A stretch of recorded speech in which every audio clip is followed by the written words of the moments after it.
yo no creo que ni la academia ni Rodemos el Diálogo seamos neutrales. Neutralidad es una palabra que, pues, la misma comunidad de paz de San José de Apartado se declararon neutrales ante el conflicto, pero no son neutrales en el sentido de que toman una posición muy clara, muy fuerte de que nosotros vamos a resistir al conflicto armado, queremos construir paz y rechazamos los actores armados, sean ejércitos, sean FARC. Eso es una posición completamente política, es una posición propositiva. En ese sentido, no es una posición neutral, como de pronto puede ser una posición neutral suiza, porque no se van a involucrar, ¿no? Yo creo que Rodemos el Diálogo no es neutral, de pronto, no sé si usé esa palabra, si lo usé, me perdono porque es una equivocación.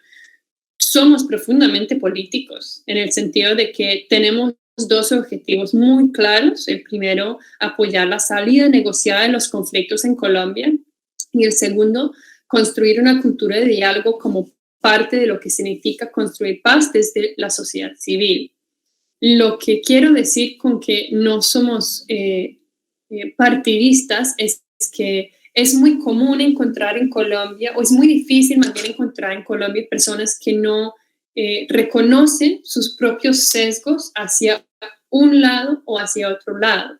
No necesariamente entre partidos políticos, pero yo por lo menos personalmente soy mucho más tendiente por mi experiencia en Urabá a solidarizarme con víctimas del Estado y víctimas de paramilitarismo. Eso me coloca personalmente en un lugar en el espectro político en Colombia, pero a través de la experiencia, con diálogos con personas que ven el país y ven el conflicto armado con otros ojos, porque han tenido otra experiencia, de pronto víctimas de secuestro de parte de la guerrilla, he aprendido que también hay diversas maneras de ver el conflicto armado y por ende diversas maneras de ver la paz. ¿Qué es lo que yo creo como academia deberíamos cultivar? La capacidad de movernos a hacer ese ejercicio de lo que tú bien dices, Diana, empatizar con el otro. Así uno no esté de acuerdo con ese otro, a entender, como lo plantea Bourdieu, a comprender, ¿no? Que si yo hubiera tenido la experiencia de vida que ha tenido esa persona, yo seguramente pensaría, actuaría como él o ella. Entonces, eso es muy parecido, para mí la empatía que tú dices es una de las palabras clave, porque para mí, por eso el diálogo, como Rodemos el Diálogo, asemeja mucho a la antropología como enfoque, porque la etnografía como enfoque, por cierto, busca precisamente eso, de hacer el esfuerzo de ponerse en los zapatos del otro. Así uno nunca va a realmente entender la experiencia de otro, pero hace el esfuerzo para llegar allá. Y creo que termino con la importancia en resaltar que esto pasa por las emociones. Ser académico no significa desconectarse, ser frío, calcular, racional, no, somos seres que sentimos, somos, ¿cómo se dice eso?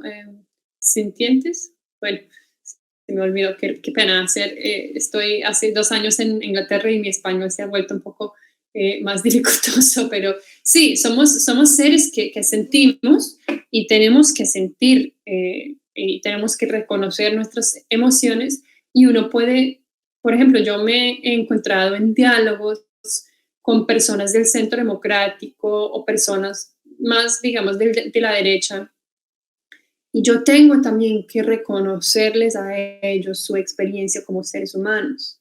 Eso es la solidaridad, realmente, y eso es lo que es muy fácil tener un diálogo con alguien con quien uno está de acuerdo, pero uno no construye la paz así, uno tiene que construir la paz desde esos diálogos difíciles con personas que piensan distinto. ¿Y cómo uno hace eso? Desde la escucha y hacer el esfuerzo de entender que yo no tengo que cambiar la persona, no tengo que cambiar su punto de vista, no estar de acuerdo con él, pero puedo practicar esos 6 principios: el respeto, la generosidad, la honestidad, la autocrítica, la solidaridad y la corresponsabilidad y logramos tener un diálogo y así solamente llegamos a tener un diálogo y reconocernos como seres humanos, eso ya es un gran paso adelante. Y creo que la academia precisamente tiene esa capacidad porque cultiva una mirada crítica y tenemos que poder mirar críticamente a las personas con las cuales sí estamos de acuerdo también. Ojo, ser crítico no es lo mismo que criticar. No es lo mismo señalar y decir, tú eres malo por esto, no sé qué, sino es deconstruir, ¿no? Y entender esa postura como una postura socialmente y políticamente situada, que nosotros como académicos tenemos muchas herramientas para poder deconstruir y verlo en un panorama más amplio. No sé si es un poco responde a la inquietud, pero es la inquietud del millón, ¿no? Sí, Diana nos escribe en el chat que totalmente de acuerdo y que muchas gracias por este comentario. Bueno, yo tengo una pregunta, voy a digamos, lanzar en este momento. Bueno, antes comentar que yo estoy de acuerdo con lo que plantea Gwen, porque siento que en la academia tenemos ese privilegio de poder pensar qué es lo que está pasando, pero no solo pensar desde una posición externa, sino también autorreflexionar en nuestro trabajo investigativo y, y académico reflexivo, mejor dicho. Entonces, yo tengo una pregunta respecto a otras organizaciones de la sociedad civil internacional, sobre todo derechos humanos, que hayan participado en rodear, podemos utilizar este verbo, los diálogos y la implementación de los acuerdos. Entonces me gustaría preguntarte a ti, Gwen, ¿cómo has visto si realmente ha sido estos grupos internacionales de derechos humanos, organizaciones, ONGs, han tenido un papel significativo en realmente hacer que los acuerdos de paz se cumplan luego de ser firmados? Esa es una muy buena pregunta. Yo creo que podríamos decir, de dos tipos. Hay organizaciones internacionales, digamos, las grandes, que son realmente entidades supranacionales como las Naciones Unidas, y también hay organizaciones locales, que, por ejemplo, organizaciones de base de ciudadanos colombianos en el exterior, por ejemplo. Ambos son importantes. El papel del Instituto Kroc, por ejemplo, que estoy segura que ustedes están revisando cuidadosamente, es súper importante por su labor de monitoreo. Naciones Unidas, como tanto la misión primera, que estuvo acompañando la dejación de armas durante los primeros 7 meses en las zonas federales, y luego la segunda misión que acompaña hasta el día de hoy la reincorporación en los espacios territoriales y más allá. Esto tiene un papel fundamental. En Naciones Unidas yo pude ver en Llano Grande, que fue la zona veredal y luego espacio territorial que yo acompañé durante los primeros 15 meses, vi lo clave que era Naciones Unidas en ese espacio. Y yo sé que estos actores tienen una dificultad, y eso lo ves en el informe cuarto del Instituto Kroc. Y esa dificultad es que ellos sí son actores de diplomacia de primera vía. Y eso significa que tienen que manejar una línea muy fina entre cerco y hacer llamados importantes que buscan presionar al gobierno a que cambie el rumbo para mejorar su capacidad de implementación del acuerdo en ciertas maneras, pero no ser demasiado críticos porque tiene que manejar esa relación, porque tú no puedes hacer recomendaciones y tú no puedes presionar a alguien que te rechaza. Y el día que que el gobierno que quiere rechazar al Instituto Kroc, ahí vamos a tener un lío, ¿no? Entonces pierde toda su legitimidad y pierde su capacidad de ayudar realmente.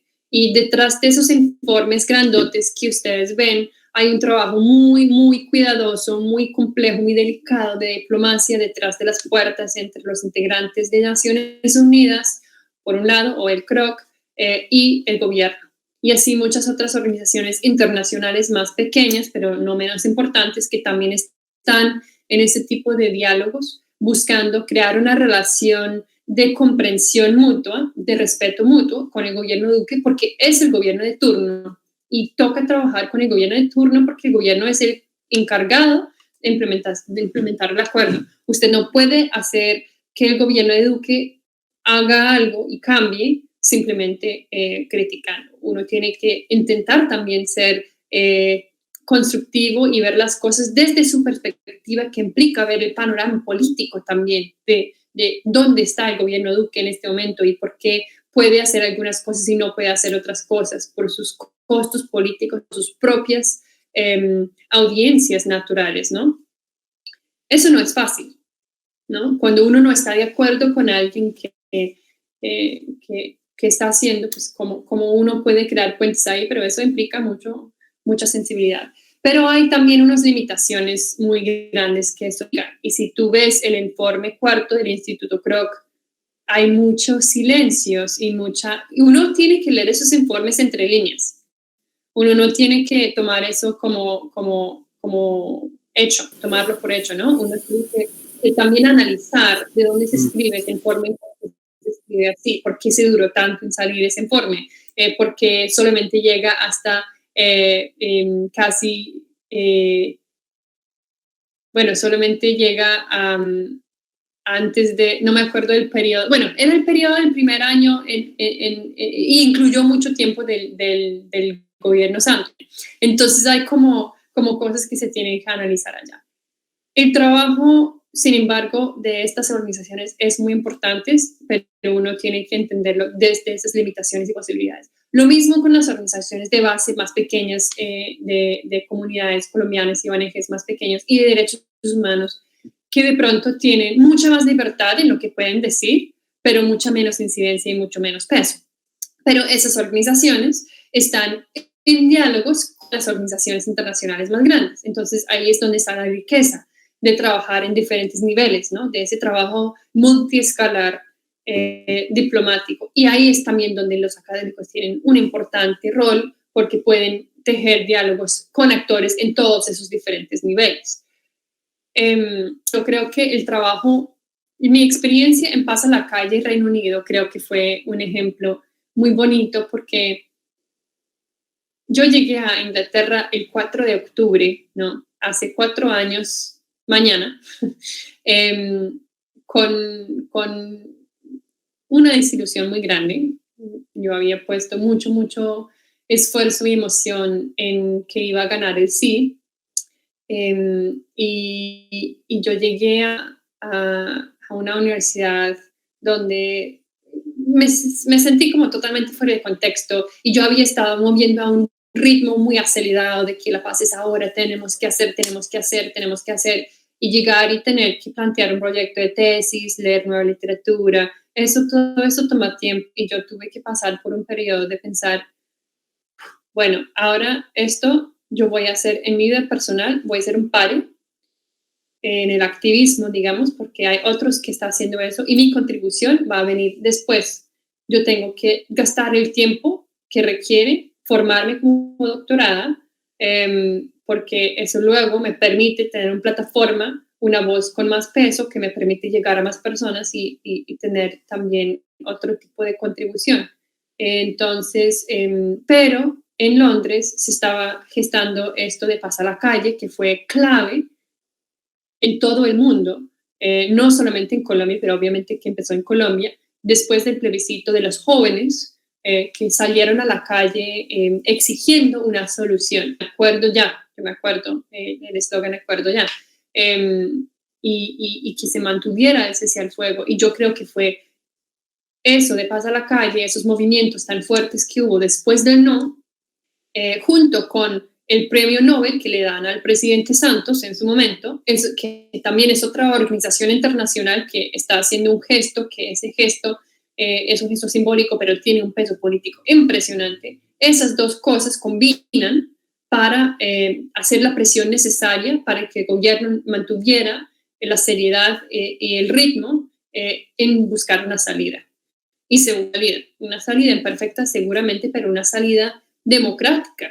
Mejor que lo que pasó en el Brexit. En el Reino Unido todavía llevamos 4 años y todavía no tenemos una salida, así que los colombianos lo hicieron en 5 semanas. Pero nosotros seguimos sin tener ningún tipo de salida en esto. Pero sí, entonces yo sí creo que es muy importante el papel que las organizaciones internacionales pueden hacer, pero hay que diferenciarlo en esos diferentes niveles. Gracias por tu respuesta. Bueno, no he recibido ningún otro comentario en el chat. Sí vi el mensaje de Juan Pablo. Anderson quiere hacer la pregunta, pero espera, Anderson, les doy acá la publicidad de que tenemos el link del documental de Gwen. Lo envía Juan Pablo en el chat, entonces si lo quieren revisar, bueno, Gwen nos dirá si ese es el link más adecuado. Fue como un evento, como un cineforo, si no estoy mal. Anderson, por favor. Yo no he visto este link. Hola. Perdón, este link es yo no sé si es esto. Bueno, esto creo que tiene unos comentarios míos, los voy a mirar, pero Chocolate, eso es el documental sí, eso fue un festival que organizaron ahorita en memoria a los líderes sociales, pero también tiene subtítulos en italiano. Ahora les mando el link original. Ya. Perdón, Anderson, sí.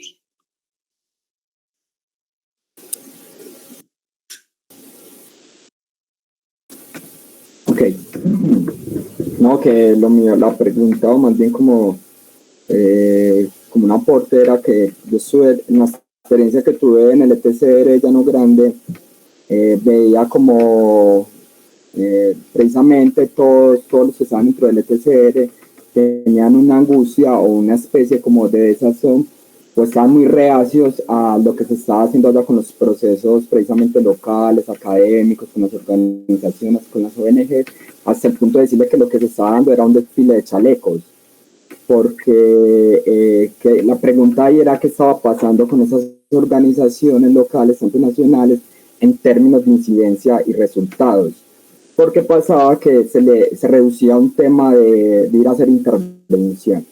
Entonces, intervención en términos de talleres, intervención en términos de ir a presenciar cómo se estaba manejando el conflicto, pero se reducía a eso, más no a un propósito de dar resultados o de alguna manera dar como una experiencia que aportara a los espacios.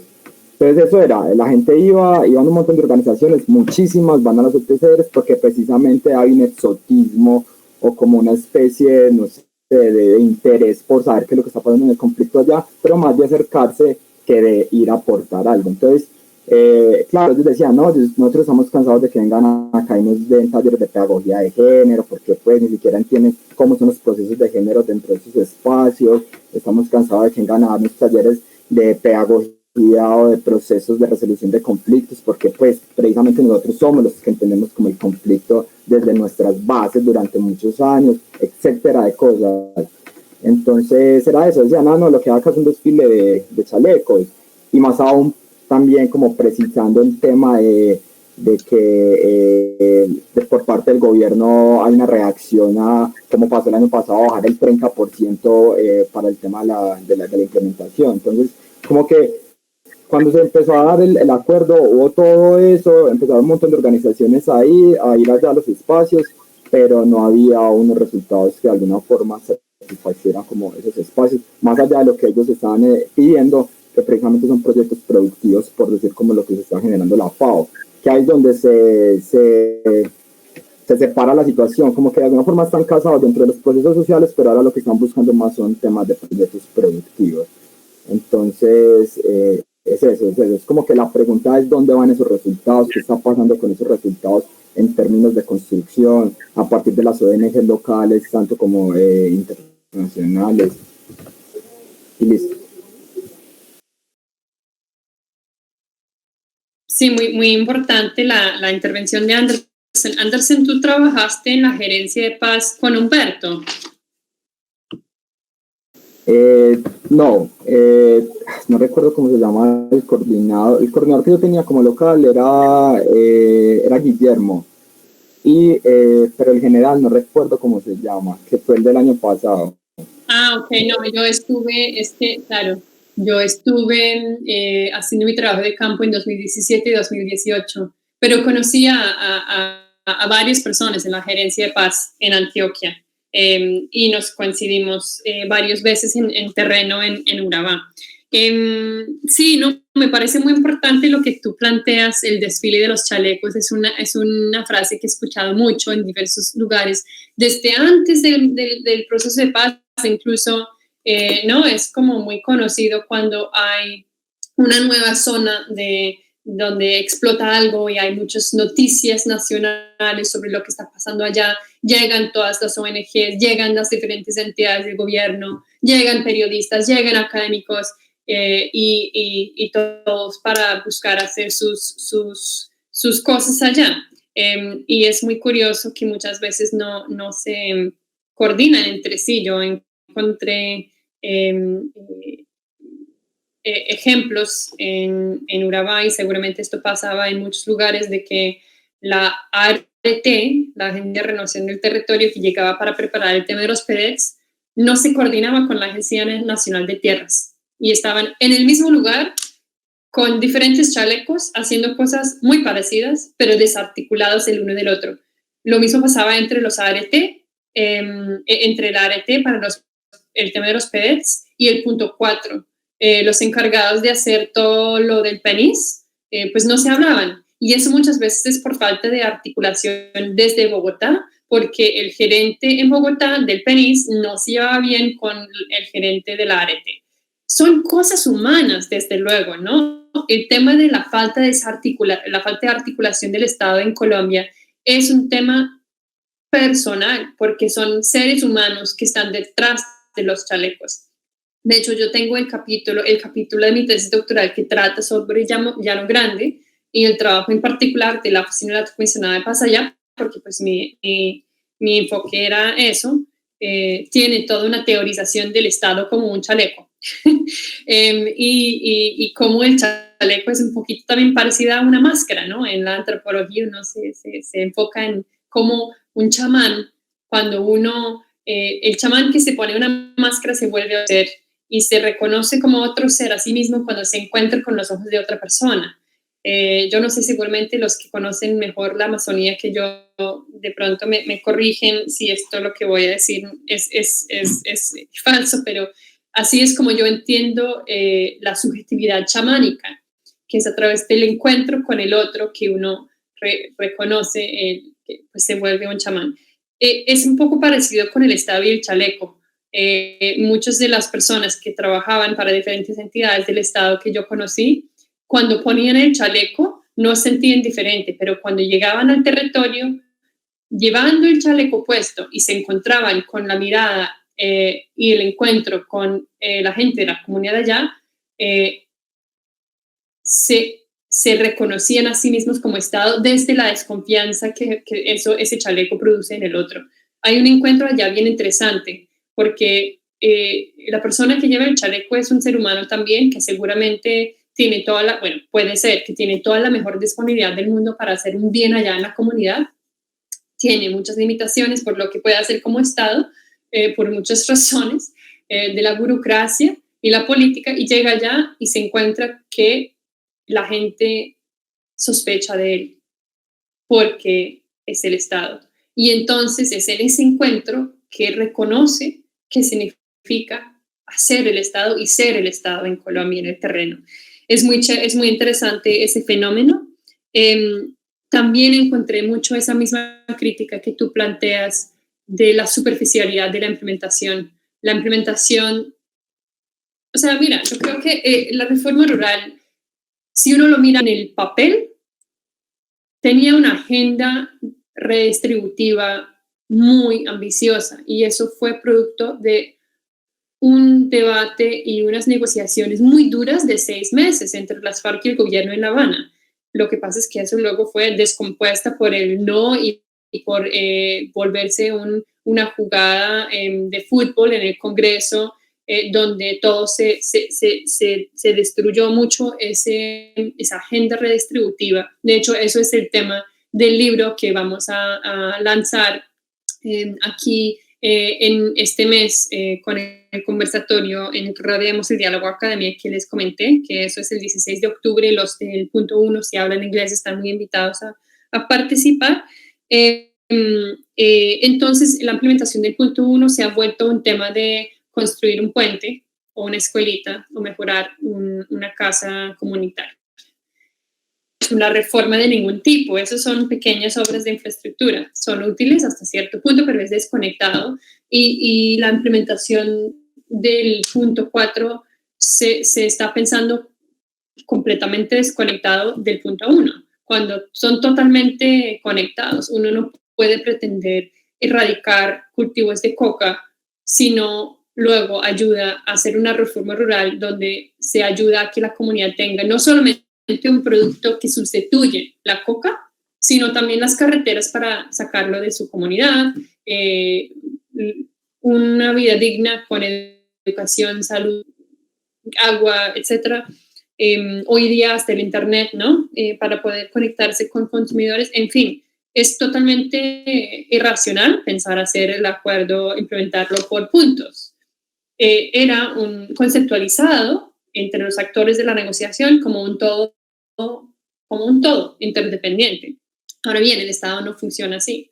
El Estado no está diseñado para funcionar de manera interdependiente, sino que cada entidad se tiene que encargar de una partecita y así se reparte la torta, pero entonces el uno no habla con el otro.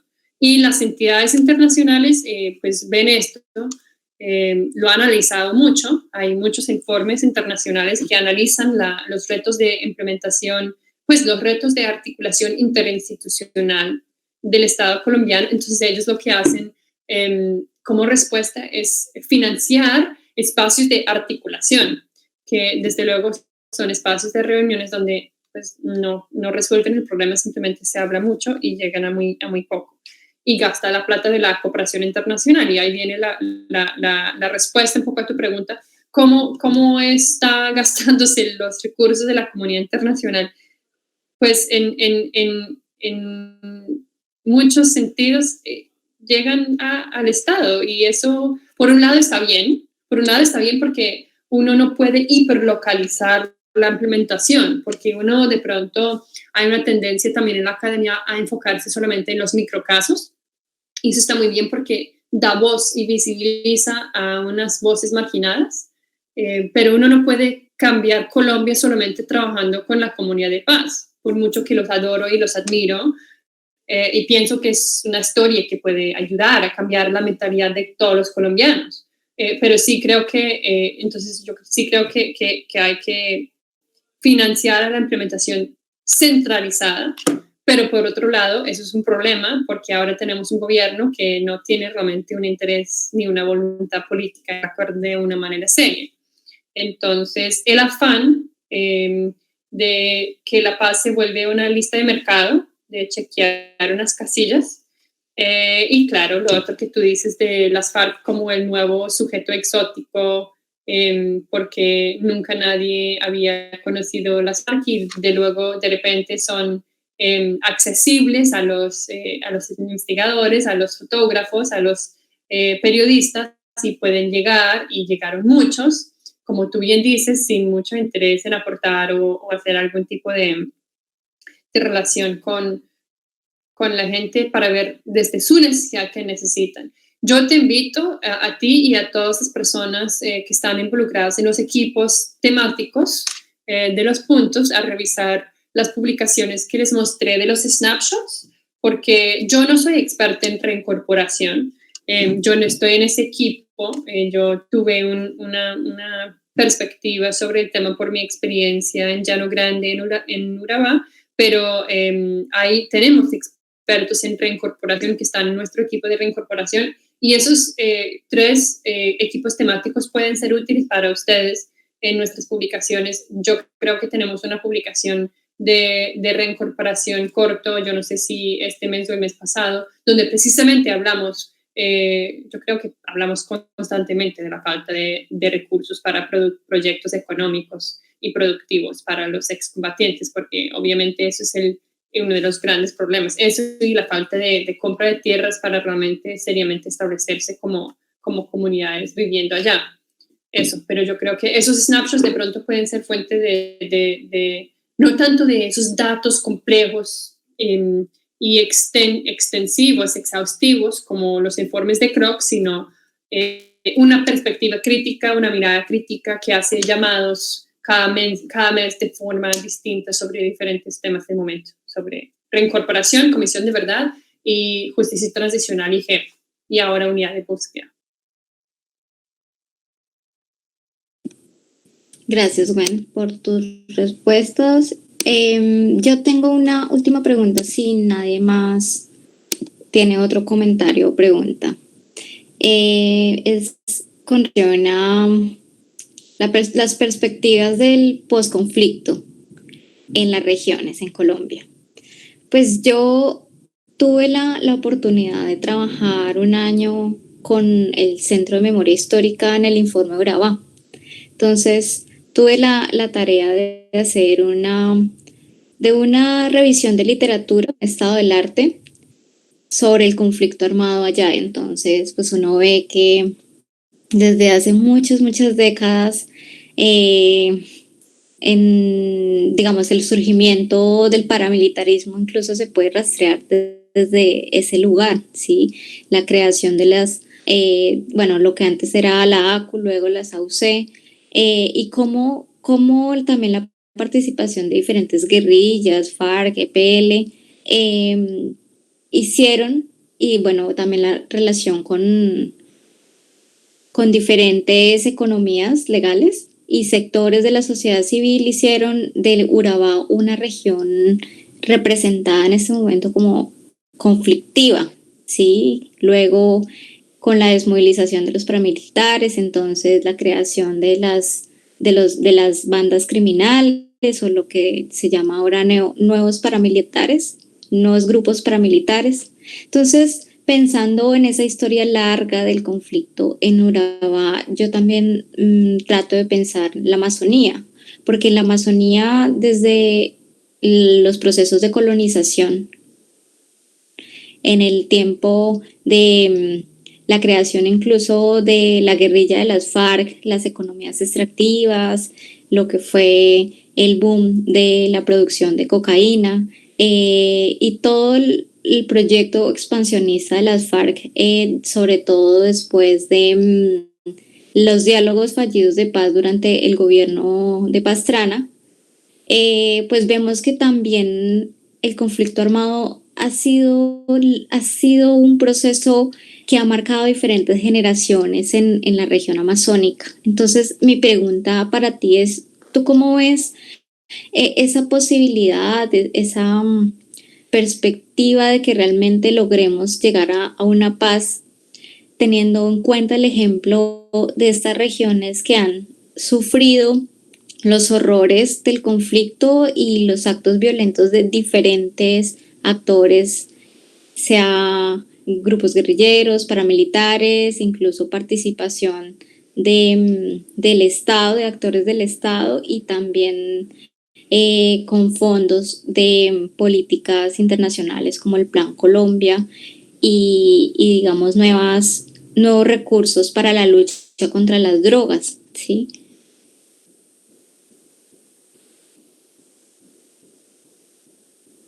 Yo creo que hablar del post-conflicto es como hablar del post-COVID. pues post-COVID de pronto no va a haber como un marcado antes y después, sino que lo que hay es una nueva normalidad. Lo mismo con el proceso de paz. No hay un post-conflicto como tal porque pues sigue habiendo mucho conflicto. Lo que hay es una nueva normalidad. Y yo creo que pues es evidente que la paz es política.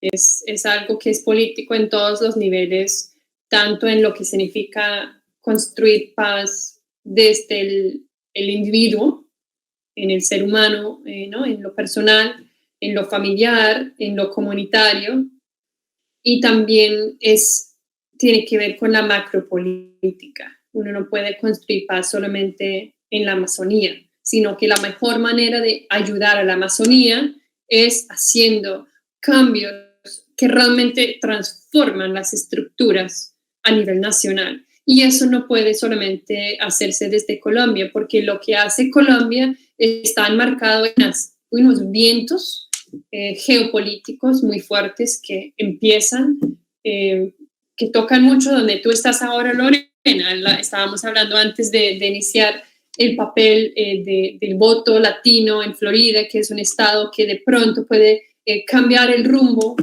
de las elecciones norteamericanas en el mes que viene.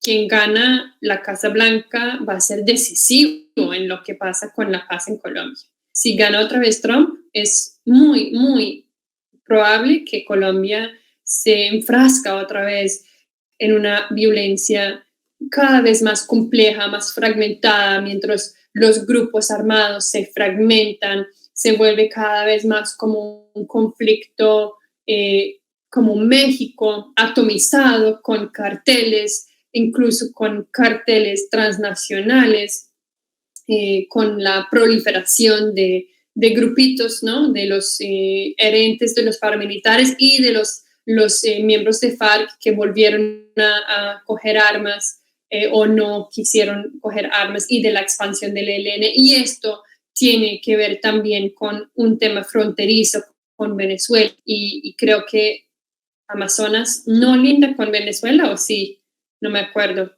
Sí se conecta con Venezuela. Igual es muy, muy posible que si la política de Trump en Venezuela se agudiza, ¿no?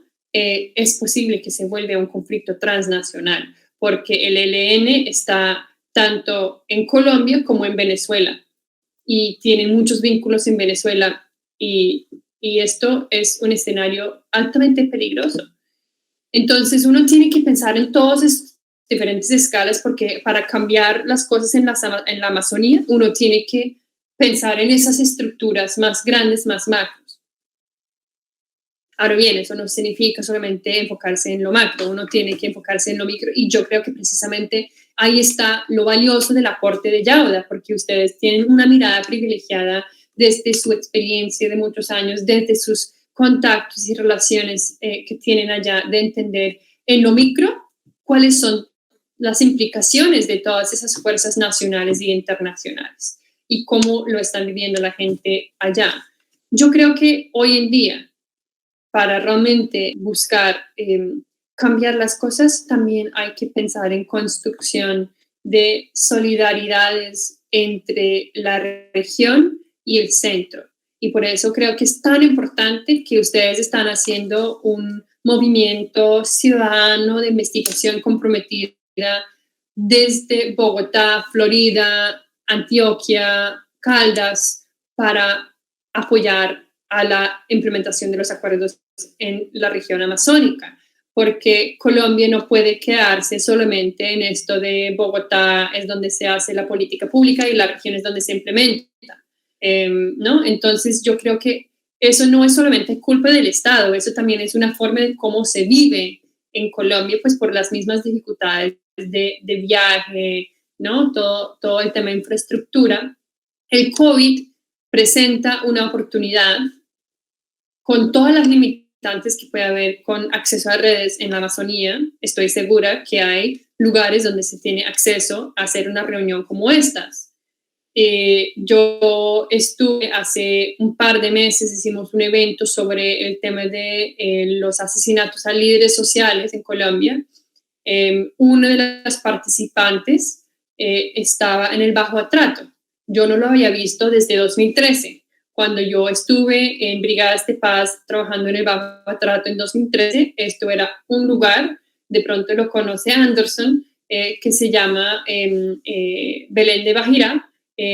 selva adentro en la cuenca de Curvarado, donde no había ni señal telefónica. Y hoy día está conectada por Zoom. Entonces se unió con una audiencia transnacional a hablar de la experiencia de implementación de paz y asesinatos a líderes en el Urabá chocuano desde Zoom. Me impresionó el cambio tan rápido tecnológico. Pues no tienen vías todavía, ¿no? O sea, no tienen realmente los cambios de estructuras que necesitan en la región, pero sí tienen Wi-Fi. Y estuvo bien, pudimos verlo por cámara y escucharlo y todo. Entonces yo creo que hay oportunidades hoy en día para crear esos lazos ciudadanos investigativos de largo plazo, porque lo que Anderson dice es muy cierto. Hay muchos investigadores que llegan de paracaídas a un sitio, hacen unas entrevistas, un trabajo de campo y van, y nunca más vuelven. Pero creo que realmente la academia extractiva, ¿no? Eso se tiene que reemplazar con un trabajo de investigación solidario. Y hay muchos ejemplos de Colombia está cargada con antropólogos que están muy solidarios y trabajan muchísimos años con una comunidad y vuelven todos los años y hacen 1000 cosas por ellos. Y creo que ustedes, pues estoy segura que son también ejemplo de ese tipo de academia comprometida y de construcción de relaciones que duran y que pueden abrir un espacio para dar una voz de personas en la Amazonía, para que ellos mismos sean los que hablan a unas audiencias que ustedes pueden crear gratis en el Internet desde su posición privilegiada como grupo de investigación de la Universidad Nacional, con presencia en diversos lugares del mundo y del país. Y yo creo que eso es un aporte muy valioso que pueden hacer, además de cultivar esa voz comprometida y crítica que necesitamos en este momento para también incidir en el espacio político nacional desde esa experiencia y esos contactos en la Amazonía, porque es no suficiente hablar pues a las organizaciones de derechos humanos sobre la necesidad de apoyar a la Amazonía. Están muy conscientes de eso. Hay que hablarle al abuelo que no cree en el proceso de paz, que nunca ha salido de Bogotá, que solamente quiere que las FARC no estén en el Congreso, que le parece un horror, que no, hay que hablarle a la gente de la ciudad, que no solamente los tomadores de decisión, sino la familia, los amigos, hay que ayudarles también a hacer un puente. Yo de una manera súper imperfecta seguramente, yo me vi en el ejercicio de hacer la película sobre la comunidad de paz de San José de Parto. La idea solamente era construir un puente entre colombianos de Bogotá y colombianos de Urabá que por la misma dinámica del conflicto no habían tenido la oportunidad de conocerse. Y yo como internacional intenté usar mi privilegio de haber conocido a la comunidad de paz para crear un canal de comunicación con otros colombianos que no habían tenido esa oportunidad de ir a Urabá de una manera segura, de una manera con contactos, con una plataforma para llegar allá. Entonces, yo creo que la investigación tiene también esa posibilidad. Bueno, tengo un último comentario, ¿puedo hacerlo? Anderson, ¿estás hablando? Sí, tengo un último comentario. Sí, listo, Anderson. Dale. No, que yo creo que la investigación académica se ha dado hace mucho tiempo desde Colombia en los términos del conflicto, o sea, desde la investigación académica en las diferentes universidades, tanto en el caso de mi universidad, que es el INER, ha hecho muy buenas investigaciones en relación al conflicto, todo lo que ha pasado. Y volviendo como al comentario ahora de la compañera Diana, yo creo que la neutralidad se da precisamente en los temas del proceso de paz, porque cuando se da en el sentido de que empieza a haber una relación constitucional, y muchas veces las investigaciones que se han dado acá desde la academia han tenido una relación muy fuerte de los procesos de base, precisamente con las FARC. Entonces, claro, llega la institución, llega el proceso de paz, la academia va a acceder ahí, pero entonces tienen limitantes, otras organizaciones que también quieren ingresar ahí también tienen otros limitantes, y en ese sentido empieza como a darse una vía muy enfocada a la línea que se pretende dar. desde el proceso de paz.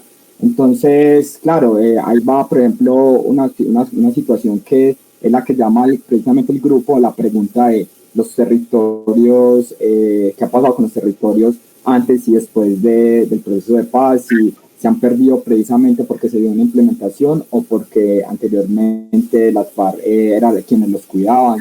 Entonces, yo creo que la discusión ahí es, o sea, si realmente el proceso de paz sí ha favorecido en términos coherentes a la población, o al final, cuando todo esto se acabe, esos territorios que precisamente eran de las FARC, de todos esos grupos, van a terminar cooptados por el Estado y quizás por otros grupos. Entonces, la cuestión ahí es que la investigación siempre creo que se ha dado desde la academia y desde otros organismos no institucionales.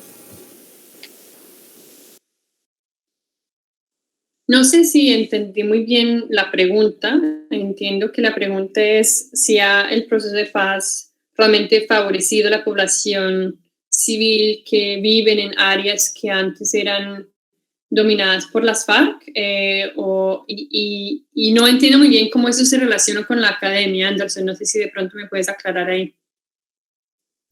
Claro, sino que, por ejemplo, la academia, antes de que sea un proceso de paz, la academia, tanto como organizaciones también independientes, han llevado trabajos de investigación que han estado dentro de las FARC, dentro de todos estos lugares, dentro de todos estos espacios, y que cuando llega el proceso de paz, lo que hace es que limita mucho todos esos procesos de investigación. Entonces, por ejemplo, te dan la tarea de decir quiénes pueden ir a sus espacios, quiénes pueden ir a intervenir, y entonces se sacan a otros organismos o a otros grupos que ya han estado investigando.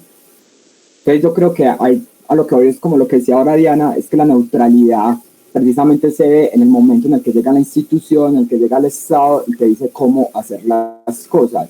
Porque a lo que hoy es que antes del proceso ya había muchas investigaciones, ya se han dado muchas investigaciones, ya se ha dado mucho acercamiento a todo el tema del conflicto en Colombia y desde hace mucho tiempo. Entonces, para mí no es algo nuevo como el tema de cómo vamos a tener esa relación académica, proceso de paz, cuando es algo que ya se lleva haciendo desde hace mucho tiempo. Al fin de cuentas es como que el tema de que terminan siendo estos procesos de investigación, esos grupos que han estado siempre cooptados precisamente por el Estado y los limitan para hacer muchas cosas que ya se han preguntado y que ya se han dado muchas respuestas. Pero yo precisamente no creo que el Estado, no creo que ninguna investigación está limitada en este momento por lo que dice el Estado. O tú estás refiriendo precisamente a la llegada de los espacios territoriales, porque yo sí me acuerdo que hubo un momento en que, si no estoy mal, pues hubo muchas limitaciones sobre quién podría ir y a esos lugares, pero eso era cosas de Bogotá. Los investigadores llegaban a donde siempre han llegado, a donde quieren llegar, porque la investigación precisamente es una cosa independiente, como tú bien dices, que desde mucho antes del proceso de paz hay una tradición muy fuerte de investigar con diversos lugares, diversos grupos en diferentes partes del país. Entonces, bueno, no sé si he entendido muy bien la pregunta, pero creo que es una reflexión también interesante sobre cómo el proceso de paz, como un proceso macropolítico, ha cambiado de pronto los enfoques investigativos de algunos académicos en Colombia. Recientemente hay mucho interés internacional en el tema del proceso de paz porque fue algo muy novedoso, llenó los titulares de todo el mundo, pero hay muchos investigadores, tanto colombianos como amigos de Colombia, que llevan años investigando a Colombia desde mucho antes del proceso de paz, que siguen visitando sus lugares donde antes hacían trabajo de campo para precisamente ver cómo han sido los cambios en esas poblaciones y en esas regiones, si ha habido cambios desde el proceso de paz en esos lugares y si ha habido cambios, si son cambios positivos, negativos o una mezcla de ambos, como seguramente lo son. Yo creo que no no sé si eso lo interpreté más o menos la pregunta desde ahí, pero yo creo que está muy claro que el proceso de paz en las regiones donde antes hubo pues, poblaciones donde el Estado realmente eran las FARC, ¿no? Que ponía orden, que regulaba disputas, que creaba leyes, que impartía justicia, ¿no? Ahora esos áreas han vivido unos cambios muy considerables. Buenos o malos, eso hay que mirarlo cada uno en su contexto. Yo me acuerdo que estuve en un encuentro, creo que fue en la 10ª conferencia de las FARC antes de la firma del acuerdo, antes del plebiscito.